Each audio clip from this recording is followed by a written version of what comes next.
Hello friends. तो रक्षाबंधन का त्योहार आने वाला है। इस महीने की 28 अगस्त को रक्षाबंधन का त्योहार है। तो आई होप आप सब लोगों ने शॉपिंग स्टार्ट कर दी होगी और अच्छी अच्छी राखियां जो हैं अपने भाइयों के लिए खरीद ली होगी।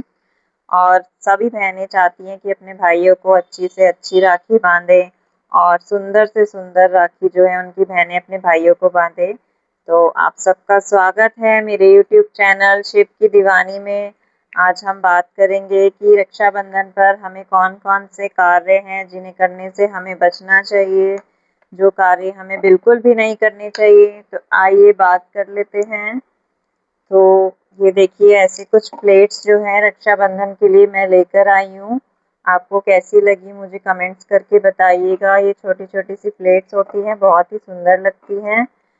इनमें आप एक में चावल डाल सकते हैं, एक में रोली डाल सकते हैं। और तो शुरू करते हैं कि हमें क्या क्या चीज़ें हैं जो हमें रक्षाबंधन पर नहीं करनी चाहिए। तो सबसे पहली चीज़ है फ्रेंड कि जब भी रक्षाबंधन आए तो रक्षाबंधन वाले दिन हमें रक्षाबंधन की थाली के अंदर जो है अक्षत बिल्कुल भी खंडित यूज़ नहीं करने चाहिए। ये देखिए, बिल्कुल हमें साबुत अक्षत यूज़ करने चाहिए। एक भी दाना अक्षत का जो है वो टूटा हुआ नहीं होना चाहिए। यदि हम टूटा हुआ दाना जो है यूज़ करते हैं तो वो हमारे लिए शुभ फल देने वाला नहीं होता है। तो हमें खंडित चावल जो है बिल्कुल यूज़ नहीं करने चाहिए। और खंडित चावल यूज़ करने से जो है हमारे जो फल हैं वो अशुभ। तो दूसरी चीज़ जो है, हमें दूसरी चीज़ का क्या ध्यान रखना है। देखिए दोस्तों, ये जो है त्योहार है शुभ फल देने वाला है, भाई बहन के प्यार का त्योहार है। तो इस दिन आप कोशिश करिए कि काले वस्त्र बिल्कुल भी धारण ना करें।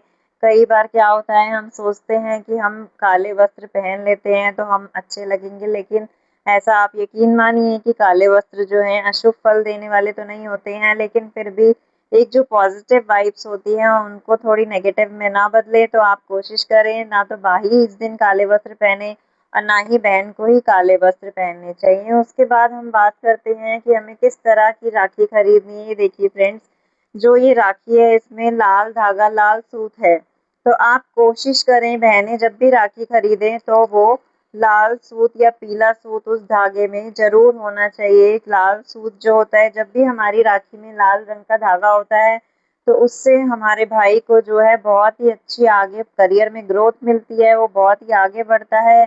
उसके साथ जो है पॉजिटिव वाइब्स चलती हैं। साथ में लाल धागा और पीला धागा जो है एक बहुत ही शुभ फलदायी देने वाला होता है, इसलिए ही उसे पूजा के रूप में मंदिर में यूज किया जाता है, मौली के रूप में। तो इसलिए आप भी कोशिश करें कि यदि आपके धागे में जो है राखी के धागे में लाल रंग हो, पीला रंग हो तो बहुत ही अच्छी बात है। और उस राखी में जो है काले रंग का धागा बिल्कुल नहीं होना चाहिए। काले रंग का धागा भी अशुभ फल देने वाला होता है, इसलिए जब भी आप राखी खरीदे तो काले रंग का धागा या काले रंग का मोती उसमें देखकर खरीदे, वो ना हो उसके अंदर। तो आइए बात कर लेते हैं चौथी चीज की।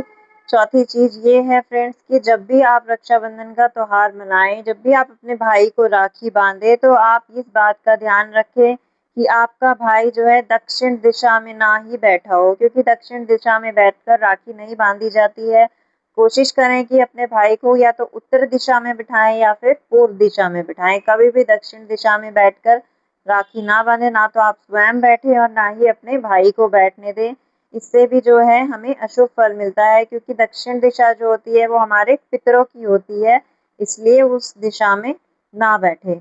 और किस समय में राखी बांधना जो है शुभ माना गया है। देखिए, वैसे तो कहा जाता है कि भद्रकाल में जो है राखी नहीं बांधी जाती है। इस बार 28 अगस्त पर जो है भद्रकाल नहीं पड़ रहा है। भद्रकाल जो है 27 अगस्त को ही समाप्त हो जाएगा। तो इसलिए आपको भद्रकाल की टेंशन लेने की ज़रूरत नहीं है। लेकिन हाँ, राहु काल जो है वह इस बार पड़ रहा है। राहु काल जो है सुबह 9:48 से शुरू हो जाएगा 28 अगस्त पर, और 12 बजे तक जो है 12:15 तक शायद जो है राहु काल रहेगा। आप एक बार ऑनलाइन जो है राहु काल का टाइम ज़रूर चेक कर लीजिएगा। राहु काल के दौरान भी आप राखी ना बांधें, क्योंकि राहु काल के समय में बांधी गई राखी भी अशुभ फल देने वाली होती है।